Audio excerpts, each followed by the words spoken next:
अश्विनी कुमार जी, दिल्ली से। राधे राधे महाराज जी। महाराज जी, कई संतों के श्रीमुख से सुना है कि भगवान श्री कृष्ण की प्राप्ति के लिए भक्ति करना बहुत कठिन है, क्योंकि भगवान कृष्ण बहुत कठिन परीक्षा लेते हैं और सभी अपने परिवार वालों को तथा सभी आर्थिक संपत्तियां वस्तुओं को हमसे दूर कर देते हैं, जो कि हम अम्बरीश जी के पास फिर तो कुछ नहीं होना चाहिए था। अगर भगवान अपने भक्तों की आर्थिक संपत्ति का नाश कर देते तो अम्बरीश जी चक्रवर्ती सम्राट थे। भगवान देते हैं। विभीषण जी को 1 कल्प का राज्य और भक्ति प्रदान की, प्रहलाद जी को भी सिंहासन पर विराजमान किया, ध्रुव जी को अटल पदवी विराजमान की। कैसी बात करते हो? भगवान ममता आसक्ति का नाश करते हैं, पापाचरण का नाश करते हैं, दुर्बुद्धि का नाश करते हैं। भगवान ऐसा नहीं करते। भगवान सबको सुख प्रदान करने वाले मंगल भवन है, उनके द्वारा मंगल कैसे हो सकता है? देखो, हम भगवान के ना होते तो बहुत अपने परिवार 4-5 के बीच में बैठे होते। आज हम भगवान के हैं तो हजारों के बीच में बैठे कि नहीं? आप हमारे नहीं हो क्या? क्या आप लोग हमारे नहीं हो? अगर विचार करके देखो तो आप प्यार देने ही तो आए हो हमें तो चारों तरफ से प्यार ही प्यार मिल रहा है। क्यों? क्योंकि भगवान के हैं, इसलिए। कौन सी बात की कमी है? आप विचार करो, यदि भगवान भक्तों को दुखी देते हैं, सब कुछ नष्ट कर देते हैं, तो आप बताओ हमारे पास क्या नहीं है? अगर आप लोगों को ऐसा लगता है भगवान श्री कृष्ण परीक्षा लेते हैं, तो हमारा पूरा जीवन श्री कृष्ण के ही लिए रहा। हमने तो परीक्षा नहीं देखा, उनका प्यार देखा है, उनका सहयोग देखा है, उनका दुलार देखा है। देखो, एक बात समझना होगा, पहलवान जब अपने चेला को कुश्ती लड़ाता है तो सबसे पहले वो निरीक्षण करता है कमजोर कहाँ है। जैसे यहाँ मारा, उसे कहा अब वहाँ वो 1000 बार मारेगा और इतना परिपक्व कर देगा कि दूसरा खींच के मारे तो भी उसको फर्क न पड़े। तो श्री कृष्ण जगत गुरु हैं, वो देखते हैं हमारा चेला कमजोर कहाँ है, जहां कमजोर है वहीं उसे पीटते और मजबूत कर देते। देखो, बिना प्रतिकूलता अनुकूलता के सहे अंतःकरण प्रेम लायक नहीं होता।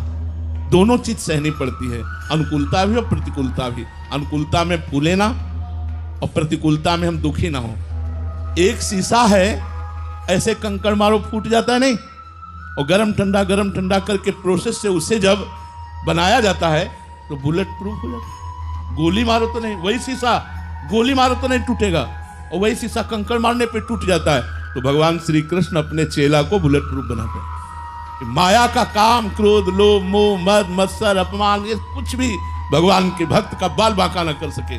आप जिसे परीक्षा कहते हैं, हम उसे पुष्टता कहते हैं। भगवान अपने भक्त को परिपक्व करते हैं, पुष्ट करते हैं। इसलिए गलत धारणाएं मत धारण करो कि भगवान श्री कृष्ण की भक्ति करना कठिन है। हमें तो लगता है संसार की भक्ति करना कठिन है, क्योंकि सब छलिया है, सब स्वार्थी है, सब कपटी है, कोई सच्चा प्रेम करने वाला दिखाई नहीं देता। प्रेमी तो श्री कृष्ण है। इनकी भक्ति क्या कठिन है? आप हमें बताओ, क्या कठिन है? हमें तो लगता है आप लोग समझ नहीं पा रहे। तुलसीदास जी के सामने जब सम्राट अकबर ने ताज उतार के रखा तो आंसू आ गए। तो भक्तों ने पूछा, क्या बादशाह प्रणाम कर रहा है, इस आनंद की खुशी के आंसू हैं? तो उनका नहीं। तुलसी जब राम का नहीं था तो मांगे टुकड़े नहीं मिलते थे, आज राम का है तो बादशाह ताज उतार के रखता है। आप कैसे बात करते हो? श्री कृष्ण की भक्ति में कठिनाई नहीं है, माया के भोगों को छोड़ना कठिन है। वही कठिनाई हमें लगती है। गंदे आचरणों को छोड़ना कठिन है, गंदा खान पान देखना, सुनना, भोगना, ये छोड़ना कठिन है। इसीलिए श्री कृष्ण भक्ति कठिन लगती है। नहीं, बताओ भगवान की भक्ति में क्या कठिनाई है? मधुर मधुर भगवान का नाम स्मरण करें, कृष्ण कृष्ण कृष्ण राधा राधा राधा। जो मिला भगवान को भोग लगा के पा लिया। भगवान के आश्रित हैं, सब कर्म करो। आप जिस कर्म में हो भगवान ने रोका नहीं है, भगवान ने और कर्म में लगाया है। ये भक्ति ये नहीं सिखाती कि आप कर्म छोड़ दीजिए। जो जहां है, जिस मार्ग में है, अपने कर्तव्य पर डटो और नाम जप करते रहो और अपने कर्म को भगवत अर्पित कर दो, हो गई भक्ति। बताओ भक्ति में कौन सी कठिनता है? कठिनता है पापाचरण छोड़ना, गंदी बात छोड़ना, गंदा भोजन छोड़ना, गंदे दृश्य देखना छोड़ना, ये कठिन है।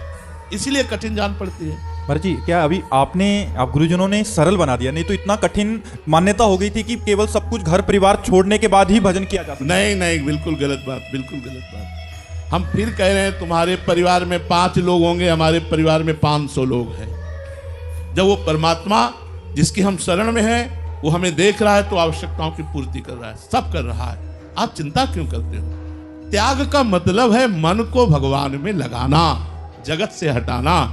अगर हमारा मन फंस जाए तो लंगोटी और कमंडल में फंस जाए, उसी से दुर्गति हो जाए, और मन भगवान में लग जाए तो पूरा राजपाट वैभव कोई फर्क नहीं पड़ता। सावई मना कृष्ण पदारविंदयो, मन भगवान में लगाने की बात है। भागने की जरूरत नहीं है, छोड़ने की जरूरत नहीं है। क्या छोड़ोगे, कहां जाओगे? क्या इसके और वस्त्र नहीं बनते क्या? पीला पहन लेना ही क्या बाबा जी है? क्या लाल पहन लेना ही बाबा जी है? ऐसा तो नहीं है। हमारा मार्ग है विरक्त मार्ग, इसलिए हम चल रहे हैं। बकाया भगवान का चिंतन करना ही सबसे श्रेष्ठ बात है। भगवान के लिए कर्म करना ही श्रेष्ठ बात है, चाहे वो गृहस्थ हो चाहे विरक्त हो। अगर विरक्त होकर भगवान का भजन नहीं करता, भगवान का चिंतन नहीं करता, अपने कर्तव्य का पालन नहीं करता, तो नरक जाएगा। ये थोड़ी कि विरक्त हो तो तुम्हारे लिए विमान आएगा।